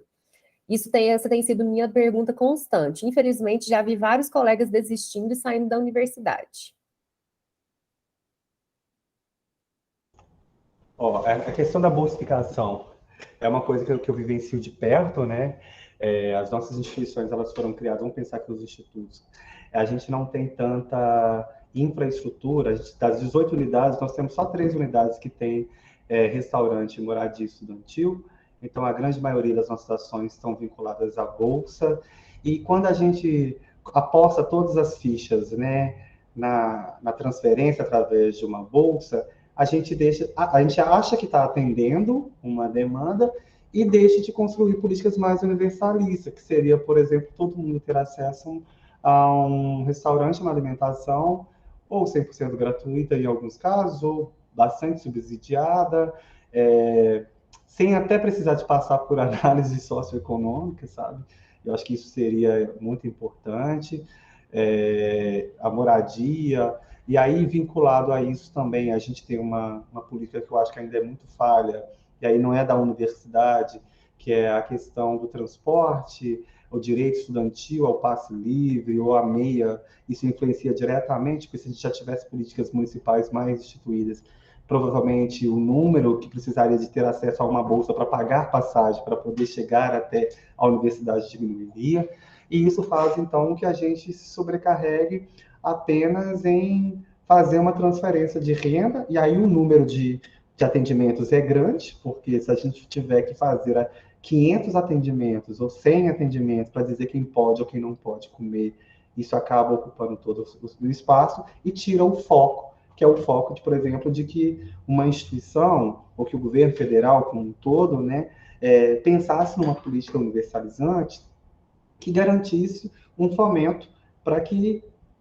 houvesse o básico em cada instituição de ensino, que seria o acesso, por exemplo, à alimentação, para ter aqui como um exemplo.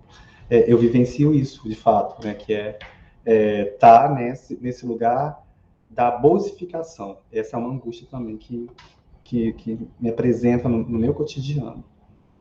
Agora, como fortalecer a identidade profissional na instituição de ensino superior? Primeiro que eu acho que os profissionais que estão nessa, não é por falta de esforço, né? De todos os colegas que eu tive a oportunidade de conhecer, são profissionais altamente capacitados, competentes, né? Implicados com a sua formação, né? Que têm capacidade de dar contribuição. Esse lugar operacional que eu coloquei, que aí vai muito dentro dessa bolsificação, e de que é atribuição do assistente social exclusivamente a apenas fazer essa ação, eu acho que é um grande contribuidor para a desvalorização dessa profissão. Então, acho que o debate partiria, né, justamente até da categoria entender se é possível mesmo a gente abrir mão desse lugar que, num primeiro momento, garantiu a nossa entrada, mas que agora talvez precisasse ter uma ampliação das competências que são colocadas. Eu sou um defensor que sim, para que a gente, de fato, ocupe esse espaço. As instituições mais novas, vou falar da minha, né? Talvez a gente tenha, o serviço social tenha encontrado possibilidades de ocupar esses espaços por uma razão simples: falta profissional. Então você pode ser chamado para ser coordenador de extensão, de pesquisa. A gente tem aqui na nossa realidade assistentes sociais que ocupam coordenações de pesquisa, de extensão, e outras ações também que extrapolam a ação da bolsificação de atendimento. Mas eu acho que o repensar, né, esse lugar do assistente social, sobretudo na universidade, que é uma instituição mais antiga e talvez um pouco mais rígida, se a gente poder dizer assim, vai exigir da gente, de fato, esse repensar profissional, né? E aí não colocando para a gente a culpa, dizendo porque não houve esforço. Eu só acho que talvez esse momento agora seja um momento de um esforço de repensar e propor, né? E de construir de maneira coletiva isso. E aí eu acho que o Fonaprace para as universidades é um espaço que talvez coubesse essa discussão, porque ali está um lugar de decisão de como as políticas da universidade acontecem, para dizer isso, né? Talvez seja isso.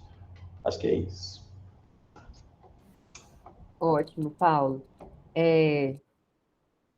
Pessoal, alguém mais tem alguma reflexão, alguma inquietação?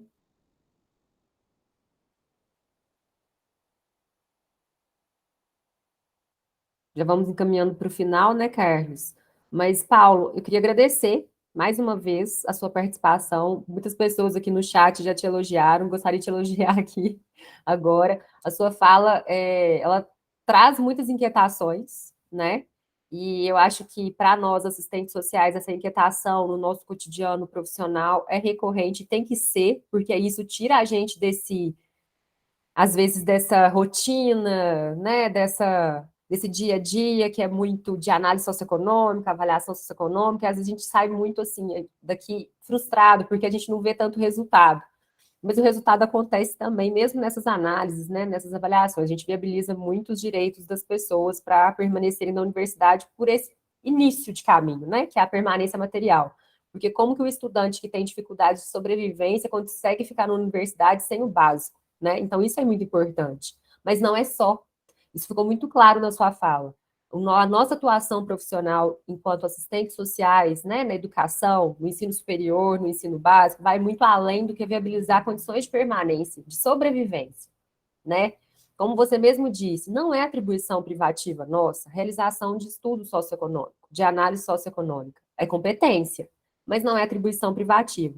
E aí, já conversando, já entendendo aqui um pouco do que a colega quis dizer, né, como que então a gente vai construir esse perfil, né, profissional mais fortalecido? Eu acho que é o que o Fabrício, se não me engano, falou semana passada, sair um pouco da casinha, né? Às vezes é muito cômodo para a gente fazer os atendimentos individuais, mas a gente precisa estar ali, nessa relação discente-docente, mostrando que o estudante, o usuário da assistência estudantil, está aqui enquanto direito, mostrando para os docentes que eles estão aqui enquanto um ser social, que tem história, né? Que lembrando um pouco da sua fala, são sujeitos de direito, são sujeitos que têm história e que não estão na universidade por favor, estão por direito.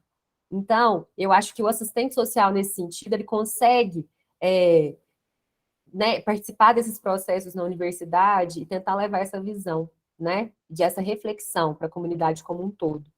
Então, queria agradecer mesmo a sua fala, me deixou muitas inquietações, muitas reflexões, eu acho que isso a gente tem que ter sempre, né, para a gente tentar sair dessa casinha, às vezes nem essa casinha que nos é imposta, né, pelo dia a dia, pelo cotidiano profissional, e, assim, tentar mostrar também, pessoal, que tem um importante papel, né, nessa construção da rede, né, dos encaminhamentos para a rede socioassistencial, até de montar uma rede na própria universidade, de apoio ao estudante. Deixar de reflexão após a sua fala, as discussões e as reflexões. Obrigada mesmo, viu, Paulo?